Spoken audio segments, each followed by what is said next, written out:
எல்லாமே ஆக உள்ளவும் இருக்குது. அந்த ஓங்காரத்தினுடைய அர்த்தம் வெளியில் இருக்குது. இதுக்கு மேலே இன்னொரு அர்த்தம் இருக்குது, அது ரொம்ப முக்கியமானது. அகரம் அப்படின்னா அந்த காலத்தில் எழுத்தையே எண்ணாகவும் பயன்படுத்தி கொண்டார்கள். 1 2 3லாம் இப்போ ஒரு 200 வருஷத்துக்கு முன்னாடி வந்தது தான். பழைய புத்தகத்திலலாம் பார்த்தீங்கன்னா 1க்கு பதில் காதான் போடுவாங்க, 8க்கு பதில் ஆதான் போடுவாங்க. அந்த மாதிரி தான் இருக்குது. எண்ணு இப்போ இறக்குமதி செய்யப்பட்டது. ஆனால் இது ஈஸியாக இருக்குது. இதுதான் ரொம்ப ஈஸி, அது ரொம்ப கஷ்டம்தான். அப்போ அந்த காலத்தில் தமிழுக்கு அப்படி இது பண்ணிகிட்டு இருந்தாங்க. அப்போது ஆ அப்படின்னா 8. எண்ணும் எழுத்தும் கண் என தகும். எண்ணும் எழுத்தும் கண் என தகும்னா அந்த எழுத்து என்ன படிச்சிருக்கான், அது எப்படி கண் என தகும்? அதுக்கு சம்மந்தமே இல்லை. எல்லாமே பரிபாஷை தான். இது ஒன்றுத்துலேயுமே தன்னை உணர்வதற்கான வழிமுறைகள் அதிசூக்குமமாக பொதிந்து வைக்கப்பட்டது. எண்ணு எழுத்து எண்ணென்ப ஏனை எழுத்தென்ப இவ்விரண்டும் கண்ணென்ப வாழும் உயிர். உயிரின்னாவே வாழு தானே, உயிரின்னாவே வாழறது தானே. கண்ணென்ப வாழும் உயிருக்கு ஏன் போட முடியும்? கண்ணென்ப உயிருக்குன்னு சொல்லலாம்ல, அது ஒன்றும். ஆனால் சொல்லலை. ஏன்னா நம்மளாம் செத்தவர் தான் சொல்கிறாங்க. வாழும் உயிர் யாருன்னா வள்ளலார் தான், மாணிக்க வாசகர் தான். அவங்க தான் வாழும் உயிர். ஒத்தது அறிவான் உயிர் வாழ்வான், மற்ற செத்தாருள் வைக்கப்படும். நம்மளாம் செத்தாருள் வச்சு தான் திருவள்ளுவர் எழுதியிருக்காங்க. ஒத்தது அறிவான், அது 2 அர்த்தம். ஒத்து அது 2ஆக பிரிக்கும் போது ஒரு அர்த்தம், அது சத்தியசாரத்தை குறிக்குது. ஒத்தது அப்படின்னா பருவகாலம். உயிரை நாக்கு சுவைக்காக ஆடு மாடு கோழியை துடிக்க துடிக்க பதைக்க பதைக்க ரத்தம் சிந்த ஆண்டு எல்லாரும் கொன்று தந்தோம். ஆனால் ஏன் ஒத்தது நம்மை போன்றது, அது அதுக்கும் உணர்வு இருக்கிறது, அதுவும் துடிக்குதில்லை. எனக்கு ஆண்டவர் கொடுத்தாரு, எல்லாம் உனக்காக படைக்கப்பட்டது. பிளிண்டாக நம்பாத. ஏட்டை தவிர்த்து என் எண்ணங்களாம் எழுத ஒளிதம். சும்மா ஒரு ரெஃபரன்ஸாக இருக்குங்க. எல்லாத்துக்குமே எனக்கு பேப்பரில் இருக்குது, என்னுடைய வேதாகமத்தில் சொல்லியிருக்குது, எல்லாம் உனக்காக படைக்கப்பட்டிருக்கிறது. அது எதுக்காக அப்படி சொன்னாங்க? உன்ன மாதிரி உயிர் தானே. ஒத்தது அறிவான் உயிர் வாழ்வான். நீ ஒத்தது அறியல, நமக்கு உணர்வு எல்லாமே அதுக்கு இருக்க, எல்லாமே இருக்கு. ஒரு நாய் இருக்கு, நமக்கு இருக்கிற உணர்வு அத்தனையுமே அதுக்கு இருக்க. பசி எடுக்கலையா, பயம் இல்லையா, கவலை இல்லையா? ஒரு கல் எடுத்துக்க, கத்துற நாயை பார்த்து பயந்து ஓடுது. அந்த செகண்ட்லேயே நம்மளை அடிச்சிருவான் அப்படின்னு அதுக்கு நினைப்பு மறப்பு இல்லாமையே அது உணருது. அந்த ஒரு சுச்சுவேஷன் உணர்ந்துக்குது. சின்ன சிட்டுக்குருவி முட்டை போட போகிறேன்னு தெரிஞ்சுக்கிட்டு ஒரு வாரத்துக்கு முன்னாடி உஷாராயிடுச்சா. அது மூக்கும் அதுதான், வாயும் அதுதான், கையும் அதுதான். எப்படி பின்னுது? உலகத்தில் எந்த ஒரு உயிரினமாவது நமக்கு 10 விரல் இருக்க, கையே இல்லையா? நீ 1 வருஷம் டைம் கொடுக்குறா, அதே மாதிரி பின்ன முடியுமா? முடியாது. அது கலை. கலை அறிவழித்து கலிப்பினில் உயிரெல்லாம் அலைவர காத்தவர்களுக்கு ஒவ்வொரு உயிருக்கும் ஒரு கலை அறிவை கொடுத்துருக்கார் ஆண்டவர். எதுக்கும் சொல்லுவாங்க போயிட்டே. ஆக அந்த அகர உகரம், அந்த எண்ணென்ப ஏனை எழுத்தென்ப வாழும் உயிர்க்கு. ஒத்தது அறிவான் உயிர் வாழ்வான், மற்றவங்கள்லாம் வாழாதவர்கள் அப்படின்றார். ஒத்தது, தன்னை ஒத்தது. ஏன் அப்படி சொல்கிறாருன்னா, உருவத் தோற்றம்தான் வேறு. பயிர்ப்புரு கரண பரிசுகள் பற்பல, உயிர் திரள் உண்டு. பயிர்ப்புருன்னா அது விளையிறது, முளைக்கிறது. எப்படி முளைக்குது? பயிர் கரண பரிசுகள்னால் கரணம்ன்றது அந்த கரணம் இருக்குது, அகக்கரணம் புறக்கரணம் இருக்குது. இதில் புறக்கரணம் அங்கே 2 சொல்கிறார். புறக்கரணம் உடல் மனம் அந்த மாதிரி உயிர் எல்லாமே சேர்த்து வருது. மனம் வாக்கு சொல் இதெல்லாம் வருது. இப்படி எல்லாம் சேர்த்தும் போது இதெல்லாம் பரிசு. ஆனால் உயிர் உணர்வுன்றது எல்லாத்துக்கும் ஒரே. எறும்புக்குள்ளவும் நான், அந்த நான் என்ற உணர்வு இருந்தால்தான் அது சுவையை அனுபவிக்க முடியும். நான் அந்த உணர்வினுடைய வண்ணம், அந்த உணர்வினுடைய வண்ணம் நாம் எல்லாத்துக்கும் ஒரே மாதிரி தான். நீங்கள் வேதாகமத்தை ஏற்ற ரெஃபர் பண்ணீங்கன்னா அது நம்மளை படுகொலை போய் தள்ளி.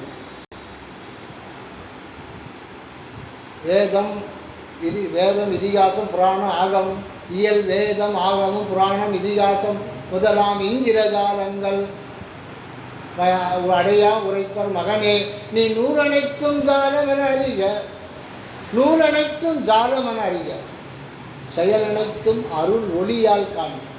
ஜாலம் நீ வெளியில் பார்க்கறது ஒரு உபாய ஞானம் தான். அந்த உபாய ஞானமே உங்களுக்கு அனுபவத்தை கொடுக்காதுன்ற. ஆக இந்த நாம் எதுக்கெடுத்தாலும் பேப்பரில் சொல்லியிருக்கு, என்னுடைய இதில் சொல்லியிருக்குன்னு பார்க்கக்கூடாது. உன்னுடைய உணர்வில் எல்லாமே அணுகிறது. நூலகம், உண்மையான நூலகம் எது? அகம். அகம்ன்றது ஆணம், அது நூல் போன்ற தன்மையுடையது. புத்தகம் அகம்னாலே ஆன்மாதான், அது எப்பவும் புதுமையாக இருப்பது. இதை பற்றி வெளிப்படுத்துறது தான் எல்லாமே வந்திருக்கு, ஒவ்வொரு சொல்லும். ஆக இந்த நான் அப்படின்றதுக்கு ஓம்ன்றது அர்த்தம். இந்த ஓம்ன்றது ஆ உ இம்மன் குறியும், இந்த ஆன்றது எட்டுன்னு அர்த்தம். இந்த எட்டு எதை குறிக்குதுன்னா எறும்பும் தன் கையால் என்றான்னு பேர். அதாவது எழுத்தில் வகையில் அது ஒரு அர்த்தத்தையும், அதுவே எண்ணாக இருந்து இன்னொரு வகையான அர்த்தத்தையும் கொடுக்கறதுக்காக தான் அந்த மாதிரி வச்சுருக்காங்க. இவ்வளோ நுணுக்கங்களை ஒவ்வொரு அடங்கு. ஏன்னா ஞானத்தில் அவங்க கண்டுபிடிச்சி ஆ அப்படின்னா உடம்பு, ஆன்னா இந்த உடம்பு. இன்னொன்று ஆன்னா ஆகாயம்னு ஒரு அர்த்தம். ஆன்ற ஒரு எழுத்து ஆகாயத்தை குறிக்கும், இந்த வெட்டவெளி குறிக்கும். இந்த ஆகாயம்தான் இந்த உடம்பாக மாறிடும். முதல்ல வெட்டவெளி தான் இருந்தது. அந்த ஆகாயத்திலிருந்து மற்ற 4 ஆகாயம், மற்ற 4 பூதம் வந்துச்சு. மொத்தமே ஆகாயத்திலிருந்து வந்தது, ஆகாயம் இடம் கொடுத்துருக்கு. அது 5 பூதங்களும் கடந்து தான் நமக்கு உடம்பாக மாறியிருக்கும். ஆக இந்த உடம்பு உருவத் தோற்றம். இது ஒரு உருவம், கண்ணால் பார்க்குறோம், தொடலாம், எல்லாமே இருக்கும். இது ஒரு உடம்பு, ஒரு மனிதனுக்கு இது ஒரு உடம்பு முதல்ல இருக்கிறது. இதுக்கு உள்ளே போனால் இருக்கிறது ஊன்றது உயிர். இன்னொரு அர்த்தம், ஊன்னா உணர்வு, உயிர். அந்த ஊன்னு போட்டாலே 2ன்னு அர்த்தம். அப்போ எண்ணாக இருந்து ஒரு அர்த்தத்தை கொடுக்கும் போது, எழுத்தாக இருந்து ஒரு அர்த்தம் கொடுக்கும். இப்போ எழுத்தாக வரும்போது 2ன்ற ஒரு அர்த்தம் வருது. புரியுதா உங்களுக்கு? அப்படின்னா தமிழில் 2ன்னு ஒரு அர்த்தம் இருக்குது. இப்போ 2ன்றது என்ன அர்த்தத்தை குறிக்கிறதுன்னா, இந்த உயிர் இரண்டாக இருக்க. ஒன்று நித்திய ஜீவன், இன்னொன்று அனித்திய ஜீவன். நித்திய ஜீவன் ஆன்மா, அதுக்கு பேரும் உயிர் தான். அனித்திய ஜீவன் உடல் ஃபுல்லாக வீழ்த்திருக்கு, அதுக்கும் உயிர் தான் பேர். நித்திய ஜீவனுக்கு ஜீவன் சொல்லுவாங்க, உயிர். பொதுவானது உயிர்னாலே ஆன்மா தான். ஆனால் சிறப்பு வகையில் பார்க்கும்போது இதை ஜீவன் சொல்லுவோம். உடல் ஃபுல்லாக வியாபித்திருக்கு, அது ஜீவன். இந்த இடத்துல இருக்கிறது ஆன்மா, அதுக்கு பேர் நித்திய ஜீவன். இது வேறு வேறாக இருக்கான்னா வேறு இல்லை, வேறு வேறானா இருக்க முடியாது. இந்த மாதிரி இறைவனுடைய உண்மைகள் இப்படிலாம் இருக்குது. இப்போ 10 ரூபா இருக்குது, இந்த பக்கம் இந்த பக்கம். இது ஒரு காய் என்னன்னா 2 பக்கம் இயல்பு. ஒரே பக்கம் இருக்கிற காயில் கொண்டு வர முடியுமா? ஒரே பக்கம் இருக்கிற பைசா அதை எடுத்து வர முடியும்? நல்லா எடுத்து வர முடியுமா? முடியாது. பக்கமே 2 பக்கம் இருக்கும். அதே மாதிரி இது ஆன்மா. இந்த ஆன்மாவுக்கு மேல் பக்கம் நித்திய ஜீவன், கீழ்ப்பக்கம் ஜீவன். இது அனித்திய ஜீவன். அனித்திய ஜீவன் அது ஏன் அப்படின்னா, இந்த ஆன்மாவிலிருந்து தான் உயிர் சக்தி வெளியில் இந்த உடல் முழுதும் வியாபித்தது. ஒரு குறிப்பிட்ட காலத்துக்குள்ளே நீ கொடுக்கப்பட்ட வேலையை உணர்ந்து மெய்ப்பொருளை புணர்ந்து கொள்ளவில்லை என்றால் வேறு ஒரு இடத்துக்கு ட்ரான்ஸ்ஃபர் பண்ணிடுவார். ஒழுங்காக வேலை செய்யல, போன வேலையை செய்யல அப்படின்னா வேற ஒரு ட்ரான்ஸ்ஃபர். அப்போது இந்த உடல் முழுதும் இருந்த அந்த உயிர் சக்தி திருப்பி ஆன்மாவுக்குள்ளே போயிட்டோன்னா அந்த செகண்டு இந்த உடம்பு தனியாக இது வந்தால் தான் உடம்பு எல்லாமே ஃபங்க்ஷன் ஆகும். இது இல்லைன்னா டோட்டல் ஃபங்க்ஷன் மெயின் சுவிட்ச் ஆஃப். அது ஒரு காலத்தில் வராது. இந்த அனித்திய ஜீவனையும் நித்தியத்தோடு சார்ந்து கொண்டால் இதுவும் நித்தியமாகிவிடும் அப்படின்றது. சரி, அதுக்கப்புறம் இம்முன்றது தான் உள்ளொளி. இம்முன்றது தான் உள்ளொளி. அதுதான் ஆன்மாவுக்குள்ளே இருக்குது. ஆக முதல்ல உள்ளொளியிலிருந்து தான் உள்ளொளியே தான் ஆன்மாவாக வந்து அந்த ஆன்மாவில் இருந்து தான் இப்போது கரு மனித கரு எப்படி தரிக்குது? விந்தணு, ஆணுடைய விந்தணு தனி, கருமுட்டை தனி, தனித்தனியாக இருக்கும் பொழுது கரு உருவாகும். இதில் இணையணும். நாதமும் விந்தும் இணைஞ்ச பிறகு தான் கரு உருவாகும். அப்படி ஒரு இயற்கையான ஒரு அமைப்பு. இப்போது கருமுட்டையில் என்ன இருக்குது, விந்தணுவில் என்ன இருக்குன்னு வள்ளல் பெருமான் அகவலில் சொல்கிறாங்க. பெண்ணிடை 4 ஆணிடை 3 அன்னூறு வகுத்தர்க்கம். பெண் கருமுட்டையில் அது நிறைய ஆண் பெண் ஒவ்வொன்றுக்கும் ஒவ்வொரு அர்த்தம். பெண்ணுடைய கருமுட்டையில் இது இருக்குது, அப்பு தேயு 4 இருக்குது. ஆகாசத்தை தவிர மற்ற 4 பூதங்களும் உடல் உருவாகத்த 4 பூதங்களும் மண் இருக்குது, காற்று இருக்குது, நீர் இருக்குது, அக்னி இருக்குது. இது 4 அதில் இருக்குது. இதில் கிடையாது. இதில் என்ன ஆண்டவர் வச்சுருக்காருன்னா பிரகிருதி தத்துவம், ஆன்ம உணர்ச்சி, ஆகாசம். இதெல்லாம் சரவணானந்த சாமி சொல்லி தான் நமக்கு தெரியும். நமக்கு அறிவு இருக்குது. எக்ஸ்ரே எடுத்து பார்த்தா களிமண் தான் 3 உருண்டை இருக்கும். அவர் சொல்கிறார் ஏன் இந்த மாதிரி சொல்லியிருக்காரு. ஆக விந்து அணுவில் என்ன இருக்குன்னா பிரகிருதி தத்துவம். பிரகிருதி தத்துவன்றது அதில் நிறைய இருக்கு. அது உயிருக்கு தேவையான மொத்தமே அதில் இருக்குது. ஆகாசம், ஆகாசம்ன்றது சித்தாகாசம். ஆகாசம் ஒரு நிலை அதில் உள்ள இருக்குது. அடுத்தது ஆன்ம உணர்ச்சி. அந்த ஆன்ம உணர்ச்சி தான் நான். இப்போது சாதாரணமாக ஒரு விந்தணுவை கண்ணால் பார்க்க முடியும். ஏன்னா ஒரு மனிதனுக்கு தாய் தந்தை சேரும்போது சராசரி 3 ml 5 ml அந்த இதில் வெளியில் வரும். இவ்வளோ உண்டு, ஒரு அரை பாலாடைக்கு கம்மியாக. அதில் எவ்வளோ இருக்குன்னா 5 கோடி 500 லட்சம் விந்தணுக்கள் இருக்குன்னு விஞ்ஞானிகள் சொல்கிறாங்க. நீங்கள் கூகுளில் பார்த்தா தெரியும். அதில் ஒரு விந்தணு தனியாக பார்க்க முடியாது. ஒரு விந்தணு குண்டு சுருணி மேலே 100கணக்கான விந்தணு நிற்கலாம். அதை என்லார்ஜ் பண்ணி 10,000 மடங்கு 20,000 மடங்கு என்லார்ஜ் பண்ணி பார்த்தீங்கன்னா தலை, உடம்பு, வால் கருமுட்டைகளை தொலைக்கும் போது அந்த 5 கோடியில் 1 மட்டும்தான் போகும். நம்ம 1000ல் ஒரு படம் பார்த்துருக்கோம். ஆனால் நாமெல்லாம் 5 கோடியில் 1. 5 கோடியில் ஒரே ஒரு அந்த ஸ்பெர்ம் செல்லுக்கு தான் அங்கே அனுமதி. மிச்சம்லாம் போய் இடித்தாலும் கேட் கதவு தொலையே ஆகாது. ஹோல்ஸ் போட முடியாது. ஆனால் இடிக்கும். ஆனால் நான் போட்டால் தட்டி விட்டின தலை உள்ளே போயிடும், உடம்பு உள்ளே போயிடும், வால் கட்டாயிடும். எப்படி இருக்கு பாருங்கள். அது வந்து இந்த விந்து பையில் இருக்கும்போது உயிர் இருக்கு, ஆனால் அசையாது. வெளியில் வந்த பிறகு அந்த தாய் கருவுக்குள்ளே போகும்போது அது வேகமாக ஆட்டம். அது ஆட்டினா தான் அது கருப்பைக்குள்ளே என்றாகும். போனோம் இல்லையா, வேகமாக ஆட்டிக்கிட்டு அந்த வாழை ஆட்டம். தலைப்புரட்டு பாருங்க, ஆட்டி டம்முன்னு குத்தணும். இடப்பெயர்ச்சி ஆகணும். அதை டமான்னு குத்தணும். இவ்வளவு அந்த வால் அது உள்ள டமானு உள்ளே போயிட்ட பிறகு வால் கட்டாயம். எவ்வளோ இறைவனுடைய இது வருது. இதெல்லாம் விஞ்ஞானிகள் சொல்கிறாங்க. அதை அந்த இது வீடியோ அனிமேஷனில் போட்டு காமிக்கலாம், சூப்பராக இருக்கும். டப்புன்னு உள்ளே போனோன்னு ஆகிடும், மிச்சம்லாம் சத்துரும்.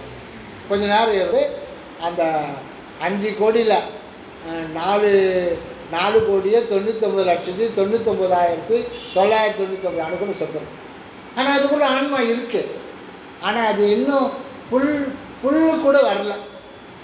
அது அப்படி உயிர் ஒரு இது மாதிரி உயிர் வாழும். இந்த ஒரு ஆன்மாவுக்கு மட்டும்தான் மனித பிரிவுனா அது போன உடனே இதெல்லாம் யார் ஆணை கொடுக்குறது? பிரெயின் அதுன்றான் இதுன்றான் மொத்தம் அது அந்த சிறிய அணுவுக்குள்ளே அந்த ஆன்ம உணர்ச்சி இருந்ததா, அதுதான் நம்முடைய உண்மையான உருவம். அதுதான் உள்ளொளி. அதுதான் இப்போவும் இருக்க. உடம்பு தான் பெருத்திருக்க கண்டி என்ற உள்ளொளி எவ்வளோ சிரிச்சு, ஆனால் அது சிரிச்சு கூட கிடையாது.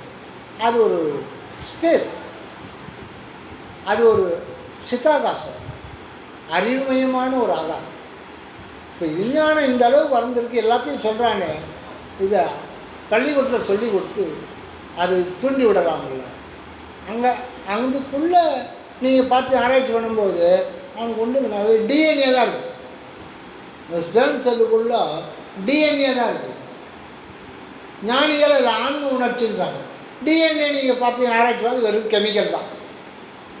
நைட்ரஜன், ஹைட்ரஜன், ஆக்சிஜன், கார்பன் இதாக இருக்கும். இதனுடைய பாண்டேஜ் லாங் செயின், பல லட்சக்கணக்கான லாங் செயின் அதில் ஒரே செல்லு தான் இருக்கும். அதில் எப்படி நான் வந்தது? நீங்கள் இப்போ நீங்கள் கொடுத்தீங்க சுண்டல், இதை சாப்பிட்டு அதை இது சாப்பிட்டேன், கொஞ்சம் லைட்டாக சொர்க்கத்துக்கு போயிட்டு வந்தேன், திருப்பி லட்டு கொடுத்தா சொர்க்கத்துக்கு போய் வருது. இந்த இன்ப அனுபவத்தை இன்னும் எத்தனையோ இருக்கா, சொர்க்கத்துக்கு போகிறதுக்கு நிறைய இது இருக்குது, அது கெட்ட வழியிலே போகலாம். இப்படி இன்பத்தை அனுபவிக்கிறதுக்கு, சுகத்தை அனுபவிக்கிறதுக்கான அந்த ஒரு நான் அப்படின்ற அந்த உணர்வு அந்த விந்து சொல்லுக்குள்ள என்ன வடிவத்தில் இருக்கும்? வடிவமே கிடையாது. ஆக உண்மையாக நமக்கெல்லாம் உண்மையில் வடிவமே கிடையாது. ஏன்னா இந்த வடிவெல்லாம் மாறிக்கிட்டே இருக்கும். சில பேர் நான் இப்போ ரீசெண்டாக ஒரு 6 மாதத்துக்கு ஒருத்தரை பார்த்தேன், ஃப்ரெண்டு 10th படிக்கும்போது படித்தது, 43 வருஷம். ஆளே புரியல, யாருன்னே தெரில. அவன் என்ன பார்த்து என்னடா கோசலாமா நல்லா இருக்காங்க, என்னடா வந்து கேட்டேன். நாம் 40 பேர் 10ஆம் கிளாஸ் எழுதிட்டு போனதோட சரி, ஆள் உருவமே மாறி போச்சு. சில பேர் டோட்டலாக மாறிடும். 6 மாதத்தில் ஒரு ஃபோட்டோ பிடிங்க, ஒரு வருஷம் ஒரு ஃபோட்டோ பிடிங்க, பள்ளிக்கூடத்தை சேர்க்கும்போது ஒரு ஃபோட்டோ பிடிங்க, 5ஆம் கிளாஸ் முடிச்சு ஒரு இப்படி ஃபோட்டோ பிடிச்சிட்டே வாங்க. 25 கல்யாணம் பண்ணும்போது ஒரு ஃபோட்டோ பிடிங்க, அப்புறம் 4 குழந்தை பிறந்தபோது ஒரு ஃபோட்டோ பிடிங்க, 60 வயசில் ஒரு ஃபோட்டோ பிடிங்க, 80 வயசு ஒரு ஃபோட்டோ பிடிங்க, பணத்தை ஒரு ஃபோட்டோ பிடிங்க. கம்பேர் பண்ணி பாருங்கள், முதலுக்கு அது டேலியாக. இது மாறிக்கிட்டே இருக்குது. மாறிக்கிட்டே இருக்கிறது தான் நானா. ஆனால் 6 மாதத்தில் தேன் எங்கள் அம்மா வச்சுருப்பாங்கன்னு வச்சுக்கோங்க. அப்போ அனுபவித்த அதே இன்பம் தான் இப்போ வச்சாலும் இருக்கும். மாறி வருமா? அதை அனுபவிக்கிறது இந்த உருவமா? எது அனுபவிக்குது? அந்த கண்ணுக்கு தெரியாத உணர்வு என்பது தான் நம்முடைய அக வடிவம். அது அழிவல்ல. ஆக சுவாமி சொல்கிறார் மரணமில்லா பெருவாழ். அதுக்கு அடிப்படையான காரணம் என்னென்னா, உண்மையில் மரணம் அடைய முடியாது. எந்த உயிரும் மரணம் அடைய முடியவே முடியாது. மரணம்ன்றது ஒரு மாயா காட்சி தான். அது இடத்த மாற்றுறார், ட்ரான்ஸ்ஃபர் பண்ணுறார், அவ்வளோதான். ஒரு குறிப்பிட்ட காலம் ஒரே இடத்துல ஒரே அனுபவத்தை இது பண்ணியிருந்தால் ஆன்மாவுக்கு வந்து ஒரு போர் எடுக்கும். அது இடத்த மாற்றி ஃப்ரெஷ் பண்ணி கொடுத்துருவார். வேறொரு இடம், வேறொரு மொழி, வேறு ஒரு சூழ்நிலை, வேறு ஒரு உத்தியோகம், எல்லாமே வேறு வேறு, டோட்டலாக எல்லாமே வேறு வேறு. அப்போ அனுபவம் அப்படி தான் கிடைக்கும். வேறு ஒரு சுகதுக்கம் அந்த மாதிரி எல்லாம் வேறு வேறாக இருக்கும். வெவ்வேறே மாற்றமாம் வையகத்தின் வெவ்வேறே வந்து மாற்றமாம் வையகத்தின். இந்த வையகம்னா இந்த உடம்பு கூட வையகம்தான். வையகம்னா உலகம், யூனிவர்ஸ். இது மினியேச்சர் யூனிவர்ஸ். இது கூட வையகத்தினுடைய ஒரு கூறு. மாற்றமாம் வையகத்தில் வெவ்வேறே வந்து, வேறு வேறு சூழ்நிலை, வேறு வேறு தேகம், வேறு வேறு அனுபவங்கள். முள்ளு பற்றிக்குதுன்னா அது கூட ஒரு அனுபவம், அது தேவையில்லைன்னு சொல்ல முடியாது. எந்த ஒரு அனுபவம் வேண்டாத அனுபவம்னு எதுவுமே கிடையாது. நமக்கு வேண்டியதாக இருப்பதனால்தான் அந்த அனுபவத்தை ஆண்டவர் விடுகிறார்.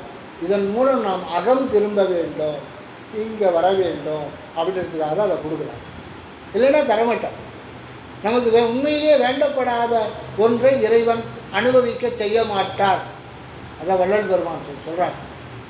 யார் யார் எந்தெந்த இடத்தில், யார் யார் எந்தெந்த இடத்தில் எதை எதை எப்போது எப்போது எந்தெந்த மட்டில் அனுபவிக்க வேண்டுமோ அவரவர் அதை இதை அந்தந்த இடத்தில் அந்தந்த அளவுக்கு அந்த மட்டில் பொருந்த புசிப்பிக்க செய்கின்றது திருவருளாக இருத்தலின் திருவருளையே சிந்தித்திருக்கிறது.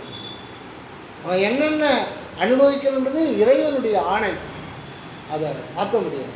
ஆனால் திருவருளை சிந்தனை செய்தால் விதி ஒதுங்கிவிடும் அப்படின்றார்.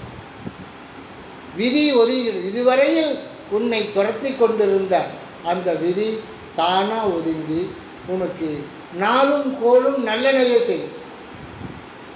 அவை நல்லவே அவை நல்லவே வந்துங்களாம் கோள் இருப்பது இருக்கிறார். அடியாருக்கு அவை நல்லவே அல்ல, அடியாருக்கு மட்டும். அதனால் நம்ம இறைவன் பக்கம் நம்ம உண்மையாக அரை மெய்ப்புணர்வீர். மெய்யின்னா கடவுள். இறைவனை புணர்ந்து கொள்ளுங்கள். கண்டேன் கலந்தேன் உணர்ந்தேன் அப்படின்லாம் சொல்கிறாங்க. அந்த மாதிரி ஒரு நிலையை சொல்கிறாங்க. ஆக ஓம்ன்றதில் அதுதான் நான் சொல் பேசாத வார்த்தை, ஆதி வார்த்தை, பொய்யாத மொழி, ஊமை எழுத்து எல்லாமே ஒரே பொருள். சொல் நா, இதுதான் நம்முடைய வடிவம். ஆக ஒரு மனிதன் எடுத்துக்கிட்டால் இம் அப்படின்ற தேகமும், ஊ என்கின்ற உயிர் வடிவமும், ஆ என்கின்ற உடல் வடிவமும் மூணும் இணைந்த ஒருவன். ஆக ஓம்ன்றது யாருன்னா நீங்கள் தான் ஓம். இது எதுவும் நம்ம காரியத்தான் நடக்கிறதில்லை, இயற்கையாக நடந்துக்கிட்டே இருக்கு. ஆக இந்த உடல் உருவம் இது ஒரு பகுதி, ஒரு மனிதனுடைய இது ஒரு கடைசி பகுதி. அடுத்தது ஊன்றது உயிர் வடிவம், ஆவி வடிவம்.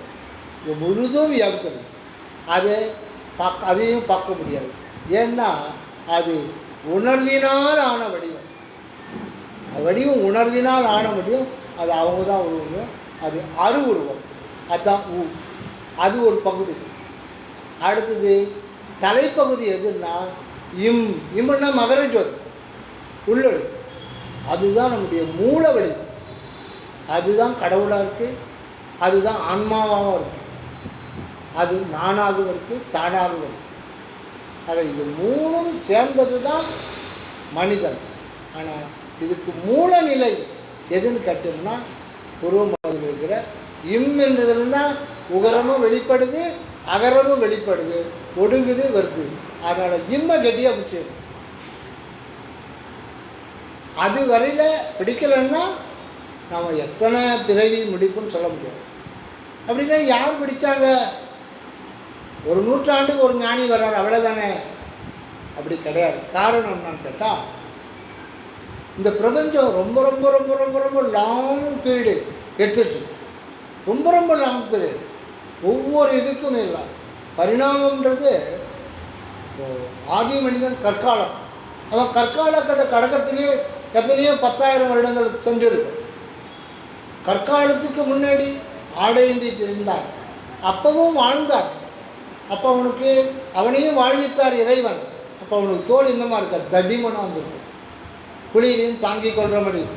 இருந்தாலும் இன்னும் கொஞ்சம் நாள் ஆக ஆக குளிர் வெப்பம் எதுவும் தாக்கக்கூடாத மாதிரி அவன் இன்னும் கொஞ்சம் மர இலைகளையும் தழைகளையும் மரப்பட்டைகளையும் உடுக்க ஆரம்பித்தான்.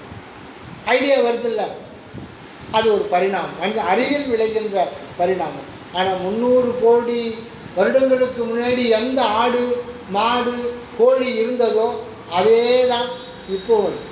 அதுக்கு பரிணாமம் கிடையாது. ஆனால் மனிதன் ராஜராஜ சோழன் இந்த மாதிரி ஒரு செல்லை ஒரு கற்பனை பண்ணி பாருங்கள். இந்த மாதிரி ஒரு செல்லை அவர்கிட்ட கொடுத்து இவர்கிட்ட கரிகால் சோழன்கிட்ட பேசுக, இதே பேர் பேச முடியும். நீங்கள் பேசுங்க, ஒரு ஜஸ்ட் ஒரு கற்பனை பேசுனா பேசுகிறாருன்னா நம்புவானா? ஐயோ இதில் ஏதோ எவ்வளோ சூன்யம் வச்சுருக்கான், சூன்யம் வச்சு நம்ப முடியாது. இது எவனோ சூன்யம் வச்சுருக்கான், ஏதோ பேய் பேசு உள்ளே எவனோ ஆள் இருக்கான், ஆள் உள்ளே இருக்கான். இல்லை எலக்ட்ரோ மேக்னெட்டிக் வேவ்ஸ் இருக்குது, அது அங்கேருந்து அது வழியாக செய்தியாக வருது, அதெல்லாம் நம்ப முடியாது. அப்போ இந்த கல்வி அறிவுலாம் இல்லை, விஞ்ஞானம் இல்லை. எதுக்கு சொல்கிறேன்னா அந்த பரிணாமம் ஸ்லோவாக வரும், கிராஜுவலாக வரும். இப்போது இந்த பரிணாமன்ற வார்த்தை ஒரு நிலையிலிருந்து இன்னொரு நிலை ப்ரமோஷன் எல்லாம் முடிஞ்சு போச்சு. அறிவியலில் ஓரளவுக்கு எல்லாம் வந்துட்டாங்க. இனிமேலுக்கு என்ன ஆகப்போகுதுன்றதை வரலாறு சொல்கிறாங்க. எதுக்கு வரலாறு 150 வருடங்கள் ஆகி கூட ஒருத்தரோட வரலையேன்னு கேட்கலாம், வாஸ்தவம் தான். ஆனால் வந்திருக்கலாம், ஆனால் நம்ம கண்ணுக்கு ப்ரூவ் பண்ணுன்ற ஒரு அவசியம் கிடையாது. அது அக உலகில் யாருக்கு சொல்லணுமோ அவங்களுக்கு இறைவன் காட்டி கொடுப்பாரு தவிர நாமெல்லாம் தத்துவம் தான். நம்மளாம் ஒத்துக்கிறோம், நாமெல்லாம் சத்தவர்கள் அப்படின்னு நம்ம ஒத்துக்கணும், வேறு வழி கிடையாது. இன்னும் நம்ம அக விழிப்பை அடையவில்லை, ஆன்ம விழிப்பை அடையவில்லை, நான் யார் என்று தெரியவில்லை. ஆக நான் அப்படின்றத பார்த்தீங்கன்னா ஓம் தான், அகர உகர மகர இம் உ ஆ. அதாவது நம்மளாம் யாருன்னா 3 பகுதிகள் இணைக்கப்பட்டிருக்கிறோம். உடல் உருவம், உயிர் ஆற்றல், அது ஒரு உடம்பு, இன்னொன்று கண்ணுக்கு தெரியாத ஒரு அறிவு ஆகாயம் சிதாகாசம், அதுதான் ஆன்மா. சிதம்பர ரகசியம் நாம் தான். இது 3ம் சேர்ந்து தான் நம்ம இங்கே வாழ வந்திருக்கோம். இது தெரியாமல் சரி இன்னும் ஏன் போட்டாங்க 247வது எழுத்து இன்னும் இத்து போட்டிருக்கலாம் இல்லையா? இன்னும் போகிறதுக்கு என்ன காரணம்? அது எத்தனையாவது எழுத்து? 247வது எழுத்து. அதை கூட்டுங்க, 13 வரும். 13 வருதுங்களா? சரி அதை விட்டுடுங்க, 13 வருதோ வரலையோ அது வருது. 7 எதை குறிக்குது, 4 எதை குறிக்குது, 2 எதை குறிக்குது? 2ன்றது கடவுளும் நாமும் இயற்கையிலேயே அத்விதமாக இருந்து இங்கு வாழ வந்திருக்கிறோம். கடவுள் வேறு இல்லை, நாமும் வேறு இல்லை. கடவுள் அகண்ட வெளியில் அனுபவம் இல்லாமல் இருக்கிறார். அதனால் அவர் இருப்புக்கு பிரயோஜனம் இல்லை. அதனால் அவரே வாழ வர்றார். ஒருத்தர் எப்படி வாழ முடியும்? ஒரு துறை காட்டில் துறை எப்படி சமசாரின்ற பேர் வர முடியும்? ஒரு கல்யாணம் பண்ணி 2 பேர் வரணும். ஒரு 2 துறைகள் வீட்டில் என்ன அவர் ஒரு சமசாரின்னு சொல்ல முடியுமா? சொல்ல முடியாது. ஒரு சமசாரினா ஒரு ஆண் பெண் 2 பேர் வரும். ஒரு ஆள் இருந்தால் சமசாரி இல்லை, அவர் துறவி காட்டுறார். ஆக ஆனால் உண்மைன்றது பார்த்திங்கன்னா ஒரு பொருள்லாம் இருக்க, கடவுள் மெய்ப்பொருள் அன்பு என்கின்ற தத்துவம் மட்டும்தான் அகண்டமாக எங்கும் வியாபித்திருக்கு. அதில் யாரும் எந்த ஒரு இது சொல்லணும். அன்பு என்கின்ற ஒன்று என்றென்றும் இருந்து வருவது.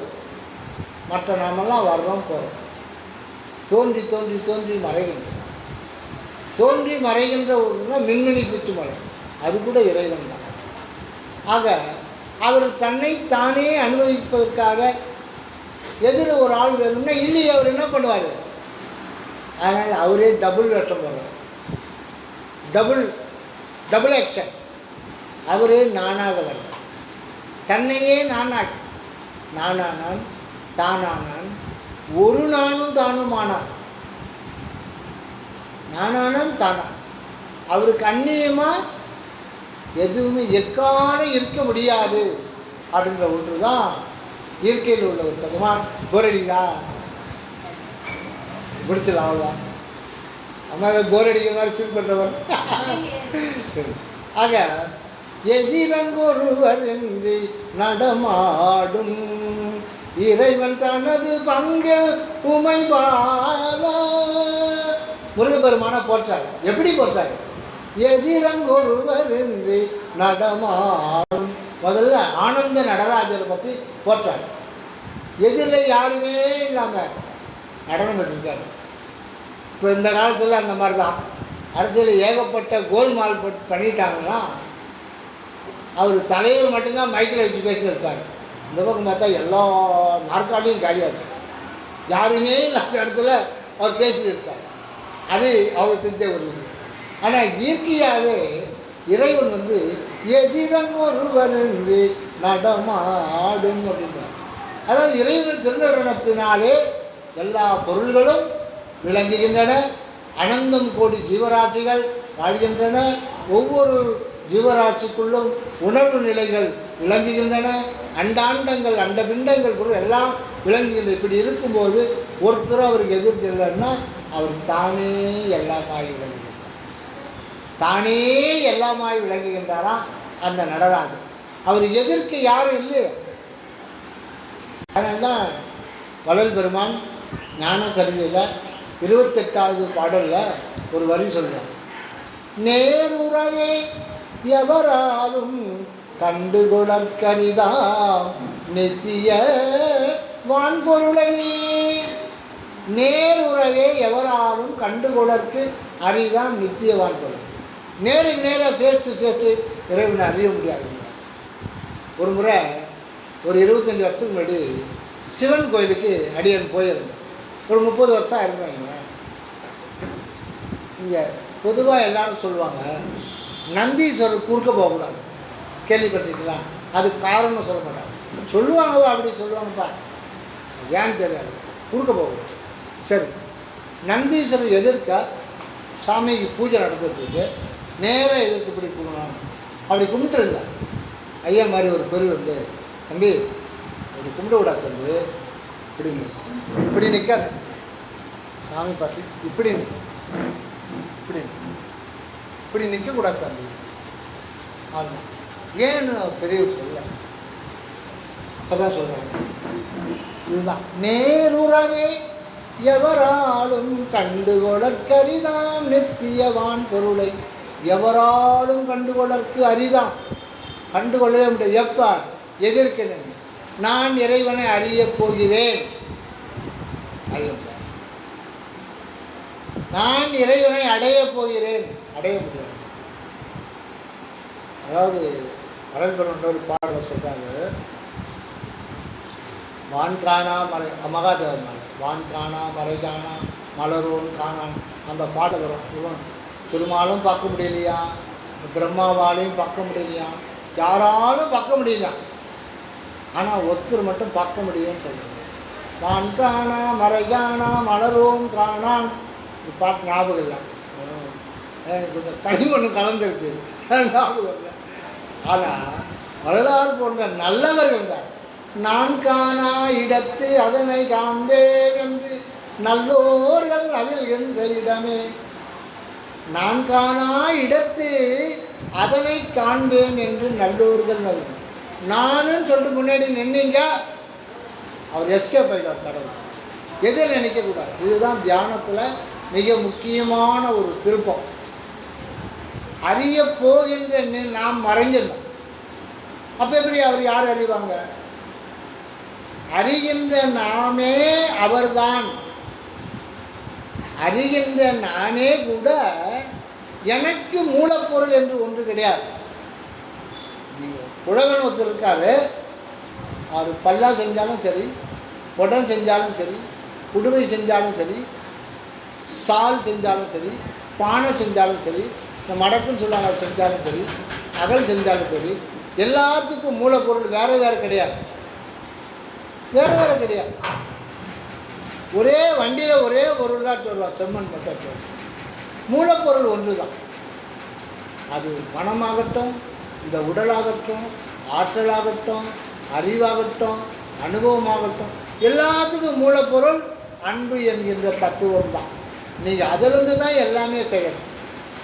நான் என்பது கூட அதுதான் செய்யப்பட்டது என்பதை உணர்ந்து கொண்டால் அங்கு நான் என்று நான் தானாக இல்லாமல் அந்த தானே இங்கே நானாக ஆகும்போது நான் என்பது அங்கே சூன்யமாகும்போது அவரே அவரை அறிந்து கொள்வார்.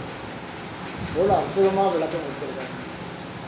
அதனால் நான் காணா இடத்து அதனை காண்பேன் என்று நல்லோடல் நவில் என்ற நலமே அப்படின்னு சொல்லிட்டு அற்புதமாக சொல்கிறோம். அதனால தான் எதிரங்கொருவர் என்று நடமாடும் இறைவன் தனது பங்கில் உமை. அதில் அந்த நடராஜர் சிவகாம வள்ளி, ஆனந்த வள்ளி சிவகாமிக்கு இனிய துணையே சொல்கிறாருன்னா அது சைவத்தில் வர்ற கதை. ஒரு இது எல்லாமே ஒரு ஞானிகள் சொல்கிறது. நடராஜ சிவகாமின்னா அவங்களே தான் கற்பனையாக சொல்லியிருக்காங்க. என்ன அந்த காலத்தில் உள்ளொழின்னா ஓடி போயிடுவான், ஆன்மான்னா ஓடி போயிடுவான். அதனால் அந்த காலத்துக்கு ஏற்ற மாதிரி ஒரு உருவத்தை பிடிமானத்தை கொடுத்து ஒரு கற்பனை செஞ்சு நம்ம பக்குவப்படுத்தி வந்தாங்க. அதனால் யாரையும் குறை சொல்ல முடியாது, நம்ம பக்குவப்படுத்தி வந்தோம், அந்த நிலையை தாண்டி வந்திருக்கோம். ஆக இப்போ அந்த நடராஜர் அன்பு அருள், கடவுள் அவருடைய தன்மை, அதுதான் அற்பெருஞ்சோதி தனிப்பெருங்கோதி. அகரம் உகரம் 8 2 இரண்டும் சேர்ந்து தான் 10. அதனால் 8ஓடு 2 சேர்த்து எண்ணவும் அறியில் எத்துணை கொள்கையில் சொத்துள்ளது. இதுவரையில் நாம் எப்படி தியானம் பண்ண போகிறோம் அப்படின்றத பற்றி தான் இப்போ பேசணும். இன்னும் தியானம் எப்படி பண்ணுறது சரணானந்த சுவாமி நிறைய விளக்கம் கொடுத்துருக்காங்க. அதெல்லாம் அடுத்த முறை அன்பர்கள் நாம் எல்லாம் ஒரு 24 பேர் வந்தாவது, அப்புறம் வள்ளல் பெருமான் வந்துடுவார். ஒரு 25 பேராக இருந்தால் நல்லாயிருக்கும், ரெகுலராக பண்ணலாம். அது நம்ம ஐயா ஓடி போயிட்டாங்க. முதல்ல இருக்காரா? ஐயோ போட்டு தப்பாக பேசுனா போட்ட சாந்தியை திருப்பி போய் போகிறாரு. இருக்காரா? அப்போ கண்டிப்பாக நீ மழை வேலை போகும்போது மழை வந்தாலும் ஆச்சரியப்படுத்துக்கல. மழை வந்தால் ஐயா கிட்ட சொல்கிறேன், நான் இங்கேயே பத்துக்கிற பர்மிஷன் கொடுக்க சொல்லுவேன், எங்கள் படுக்கிறதுக்கு புண்ணியம் பண்ணி வச்சுருவேன். ஆக அந்த இன்னுன்றது என்னன்னு பார்த்துருவோம், அதோட முடிச்சிடுவோம். 247 இடத்துல 2 தானே இங்கே எதிர வந்து நிற்கிறார், தன்னைத்தானே அனுபவிக்கிறார். அதனால அந்த 2 என்றது வரும். 2 அப்புறம் 4ன்னா சதுரம். சதுரம்ன்றது நிறைவை குறிக்கும். வட்டம் அதுவும் நிறைவை குறிக்கும். சதுர் அப்படின்ற ஒரு வார்த்தையும் நிறைவை குறிக்கும். அவனாப்பா எப்படி பாருங்கம்மா நஞ்சடியா பாம்பேக்கு போயிட்டான்பா, ஆரம்பத்தில் படித்து முடிச்ச உடனே சதுர்லாம் இருக்கான்பா, எல்லாம் சதுராக சொல்கிறாங்களே. சதுர் அப்படின்ற ஒரு வார்த்தையை முன்னே வச்சு அகவல் இருக்கு. சதுர பேரருள், சதுர பேரருள் தனிப்பெரும் தலைவன் என்று எதிரற்றோர் எதிரற்று எதிரங்கு ஒருவர் என்று. இந்த ஞானிகள்லாம் அவங்க ஒன்றா தான் இருக்காங்க, எல்லாம் ஒரே வார்த்தையை தான் பயன்படுத்துகிறாங்க, எல்லாம் சிற்றவனது. எதிர் சதுர பேரருள் தனிப்பெரும் தலைவன் என்று எதிரற்று ஓங்கும் என் தனித்தகை. அப்போ எதிர்க்கு இல்லை என்ன பண்ண, நாமளாம் யார் அதுதான் தெரியாது. நான் என்பது என்ன என்று தெரியாமல் வாழ்ந்து கொண்டிருப்பதுனால்தான் நாம் துன்பப்படுறோம், வேறு ஒன்றும் இல்லை. எனக்கு ஏன் தலைவலி வருது, எனக்கு ஏன் சுகர் வருது, இன்சுலின் சுரக்கலைன்றதுக்காக இல்லை, நான் தலைவனை அறியவில்லை, அதனால்தான் எனக்கு இன்சுலின் சுரக்கும். எதனா ஒரு வகையில் கர்மா போகும்.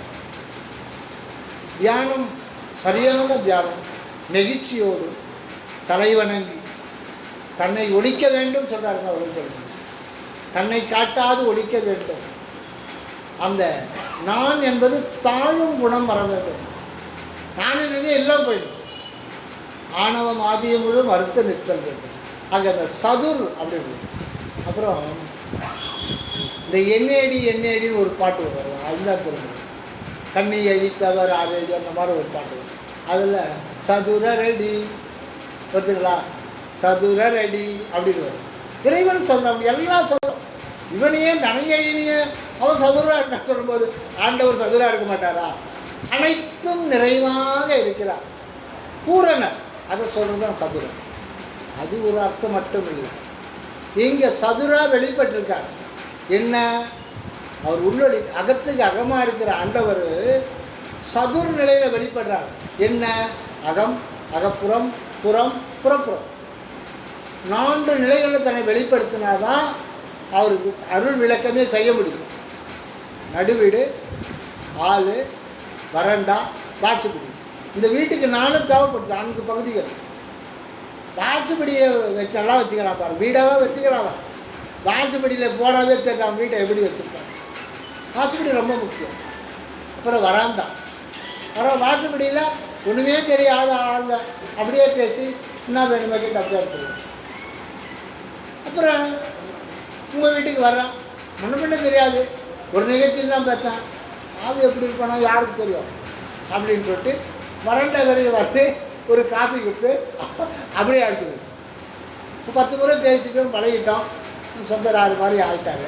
அப்படின்னா ஐயா ஆளு வாங்க சாப்பிட்டு போகணும். வீட்டுக்குள்ளே கணவன், மனைவி, பிள்ளைகள் இவங்கெல்லாம் நடு வீட்டுக்கு போகணும். ஆக 4 ஒரு வீடுன்னா 4 போர்ஷன்ஸ் இருக்குது முக்கியம். அந்த நடு வீட்டில் தான் பணம், நகை நட்டு. இப்போ அவங்க பொண்ணு போயிட்டு போயிருக்க, பொண்ணுக்கு சேர்த்து வச்ச நகை இதெல்லாம் பத்திரப்படுத்தி வைக்கிறோம். இந்த பெட்டி இதில் உழவாத பொருள் உண்டு.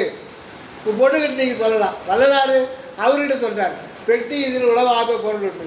நீங்கள் உங்கள் பொண்ணு பார்த்து சொல்லலாம், பெட்டி இதில் உழவாத பொருள் உண்டு, 20,000 நகை இருக்குது அப்படின்னு. நல்லா பார்த்துக்கிறேன், ஏன்னா ஊருக்கு போயிட்டாங்க. அதனால் நமக்கு இங்கே ஒரு பெட்டி இருக்குது, அது நடு விட்டது. அந்த பெட்டிக்குள்ளே இருக்கிறது தான், அந்த பெட்டி தான் அகம், அகப்புறம். பெட்டி தான் ஆன்மா, அந்த ஆளு தான் அகப்புறம் ஜீவன். இதுதான் வரந்தாதான் புறம் மனம். வாட்சுப்படியில் இருக்கிறது தான் 5 பேர் வாட்சுப்படியில் இருக்கிறாங்க, பார்க்குறோம், கேட்குறோம், போகிறோம். ஆக இந்த 4 போர்ஷன் சொன்னால் வீடு. இந்த இத்தனையும் இருக்கிறார் சது. இதுதான் ஒரு திருஞான சம்பந்தர் முதல் பாடல பண்ணார், தோடுடைய செவியன். இதுக்கு அர்த்தமே வேறு, சுத்த சன்மார்க்கத்தில். அந்த மாதிரி உலகத்தில் எத்தனையோ பொருள்கள் இருக்குது. வெகு கோடி நாம சம்புன்றாரு.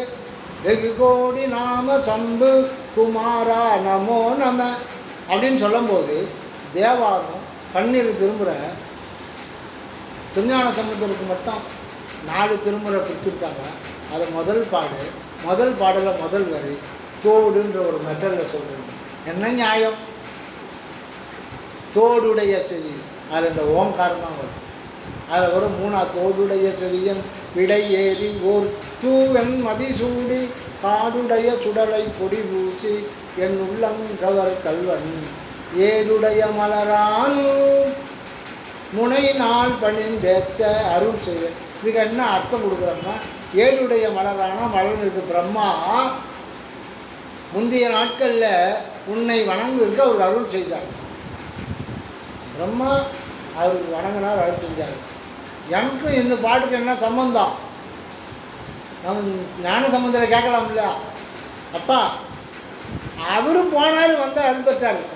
எனக்கு இது அவரை பற்றி பார்க்கணும், எனக்கு என்ன வரும்? அவ்வளோதான் அந்த வெளிப்பட்டு சுத்த சங்கல.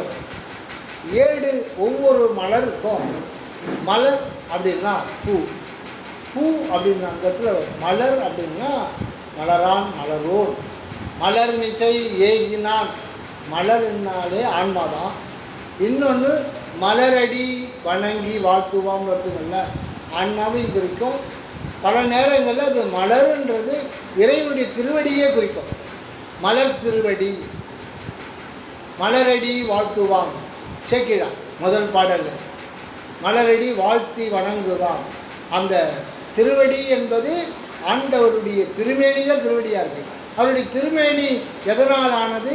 தனிப்பெரும் கருணை என்கின்ற உணர்வினால் ஆனது. தனிப்பெரும் கருணை என்கின்ற உணர்வு தான் ஆண்டவருக்கு திருமேனியாக இருக்கிறது. அதை தான் நாம் திருவடி என்று சொல்கின்றோம். ஆக அந்த மலர் அது ஏழுடைய ஒவ்வொரு மலருக்கும் பார்த்திங்கன்னா முதல் வரிசையில் ஒரு அடுக்கு இருக்கும், அப்புறம் ஒரு அடுக்கு இருக்கும், அப்புறம் ஒரு நிறைய வரும். சில மலர் நிறைய வரும். அந்த ஏழுடைய மலரானா இங்கே 4 வகையான வீட்டுக்கு எப்படி 4 பகுதிகளை பார்த்தோமோ 4 வகை வரிசையில் ஏடு வரும். முதல்ல அகம் ஆகிய ஆன்மா, அது அறிவு. அகப்புறமாகிய ஜீவன், புறமாகிய மனம், புறப்புறமாகிய இந்திரியம். இதுதான் ஏடுடைய மலரான். அதான் தனிப்பெரும் கருணையே வடிவான முனை நாள் பணிந்தேற்ற. முனை நாள்னா என்ன? முந்தின நாள் அர்த்தம்னா அதில் பெரிய பெருமை இல்லை. முனை நாள், நாள்னா 24 மணி நாள். முனை நாள்னா இந்த தெருமுனை, இந்த தெரு அந்த தெரு முனையில் சந்திக்கிறதுல அங்கே ஒரு டீ ஸ்டால் சந்திக்கிறதா முனை நாள். அப்படின்னா என்னன்னா, இந்த ஒரு நாள் எடுத்துட்டோம்னா நம்ம 3 விதமான விழிப்பு, கனவு, உறக்கம், இந்த 3 வகையில் நாம் அனுபவத்தை எடுத்துக்கிறோம். ஆக ஒரு நாள் அப்படின்னும்போது நமக்கு எப்படி அனுபவம் ஆகுதுன்னா, விழிப்பு, கனவு, உறக்கம் ஒரு வகை. இன்னொன்று இறந்த காலம், நிகழ்காலம், எதிர்காலம், இதுவும் நாளில் வரும். முனை நாள் அப்படின்னா இதில் எதுவுமே கிடையாது. நினைப்பு மறப்பு என்றதே இல்லாமல் சர்வ சதாகாலமும் அந்த சிந்தனையிலேயே இருக்கணும், அந்த உண்மையில் இருக்கணும். எதுவாக இருக்கிறாயோ அதுவாக இருக்கும். மெய்ப்பொருள் தான் இருக்கு. உள்ள பொருள் உள்ளபடி உள்ளவனாய் நிறைந்த. அது எது இருக்குதோ அதை எடுத்துகிட்டு போட்டோம். நீ குறுக்க வராத, எதில் நிற்காத. இதுதான் ஞானிகள் சொல்லும். நான் எப்படி தொடரணும்னு தெரிய நினைப்பேன். நீ ஏன் நினைக்கிறேன்னா இப்போ நீ வேறு இருக்கிறன்னு தான் அர்த்தம். அது மாறுபாடான கருத்தை, உண்மைக்கு அப்பாற்பட்ட புறம்பான கருத்தாக இருக்கிறது ஒன்று தானே. ஒன்றே சிவம்தான் என அறிந்த அறிவு தகும் அறிவு அப்படின்போது நீ ஏன் கொடுக்க வர்ற? அப்போ எப்போ உனக்கு துன்பம் நீங்கன்னா, நீ இல்லாத இடத்துல தான் உனக்கு துன்பம் நீங்கும், மற்றபோது நீங்காது. அதனால் நான் காணா இடத்து அதனை காணும். அந்த நாள் என்றது அகம், அகப்புறம், புறம், புறப்புறம். எப்படி மதுரை கோயிலுக்கு போனால் முதல் பிரகாரம், 2ஆம் பிரகாரம், 3ஆம் பிரகாரம், இப்படி இந்த காலத்திலேயே கட்டாங்க. அதே மாதிரி தான் இதில் ஸ்ரீரங்கம், அந்த மாதிரி சின்ன கோயில்களில் ஒரு பிரகாரம் 2 பிரகாரத்தோடு முடிச்சிடுவாங்க. நமக்கு 3 பிரகாரம்.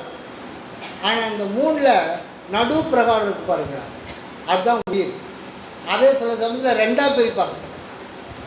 அகம், அகப்புறம், புறம்னு பிரிப்பாங்க.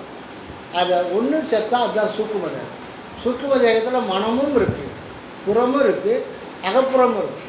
இது 2 சேர்த்து தான் சூக்குமதேகம். மனம் புறம்தான்.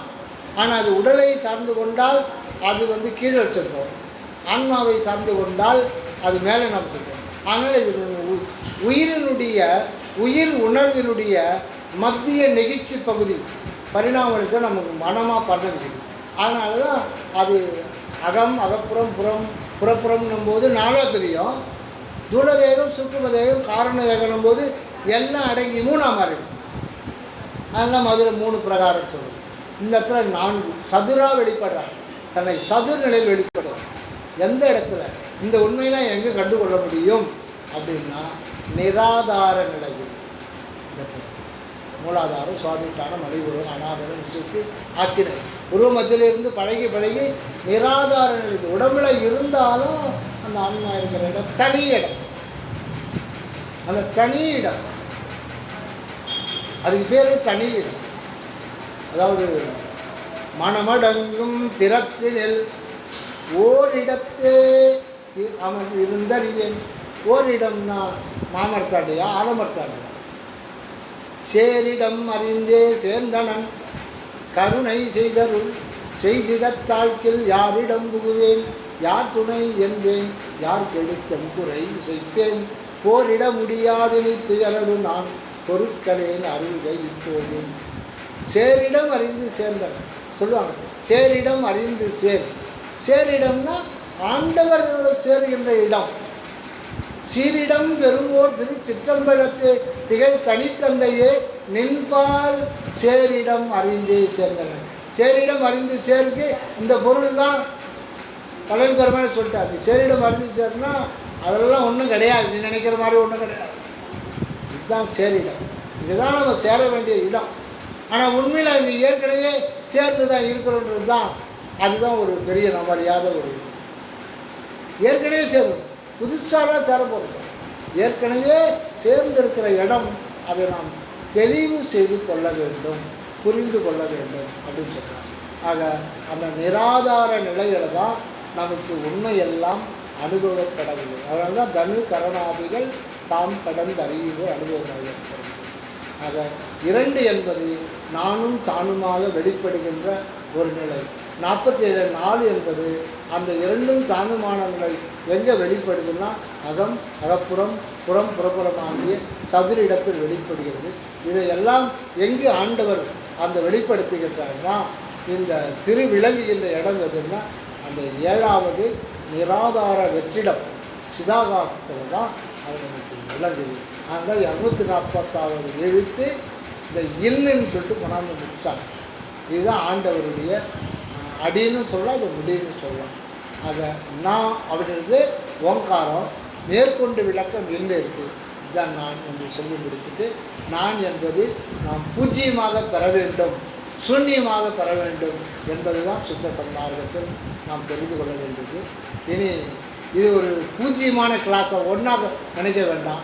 அடுத்த முறை எப்படி நாம் செய்யலாம், புதியவர்களுக்கு, இளைஞர்களுக்கு, வாலிபர்களுக்கு கருத்து எப்படி போய் சொல்லலாம்னு சொல்லிட்டு ஐயா தியாகராஜோட கலந்து பேசி ஒரு 25 பேராவது நம்ம வரணும். ரெகுலராக மாதத்துக்கு ஒரு முறை சண்டே பெட்டர், ஒன் டே வச்சுக்கலாம். ஈவினிங் டைமில் நம்ம முன்ன வச்ச மாதிரியே தான் இது நம்ம ட்ரை பண்ணோம்.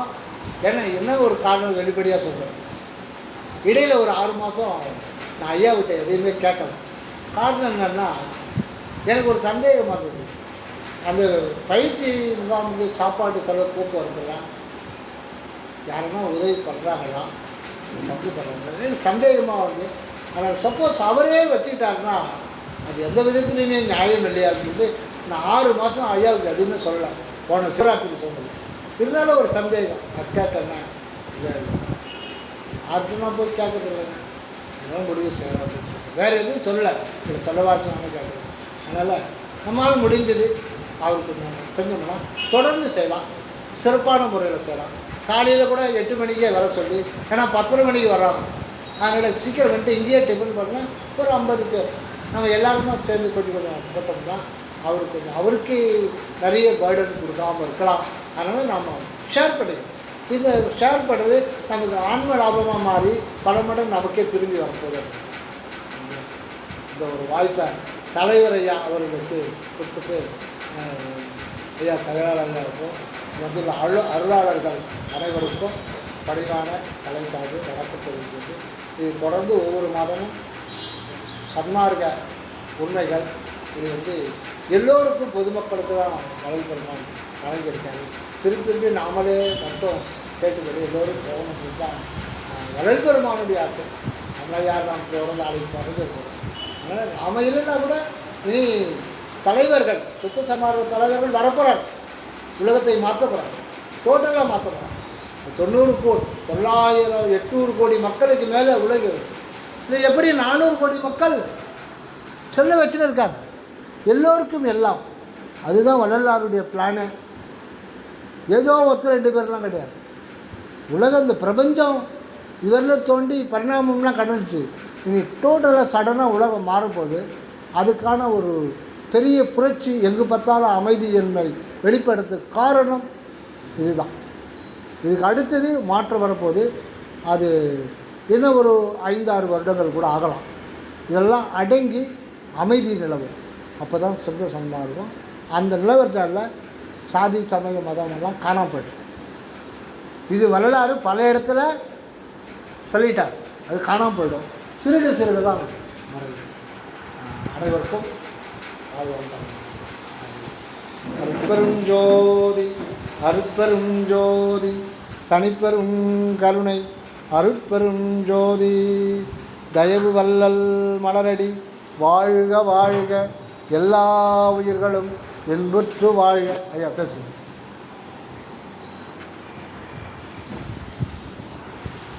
அருட்பெருஞ்சோதி தனிப்பெரும் கருணை அருட்பெருஞ்சோதி.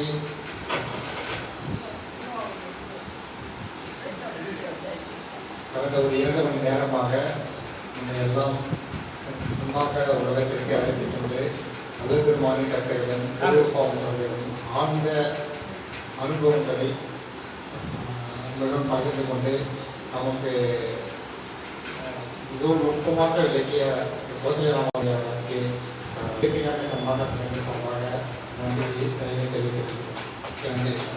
இது போன்ற ஒரு சத்தியசாமி கூட்டங்கள் தொடர்ந்து நடைபெற வேண்டும்.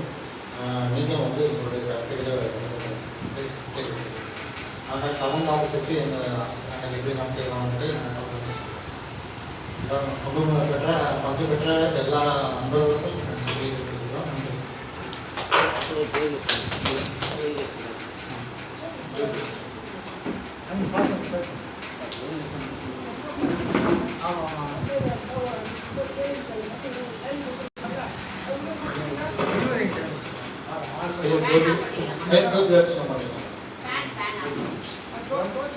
ஒன்றே ப்ரோக்ராம் வச்சதான் நம்ம எல்லாரும்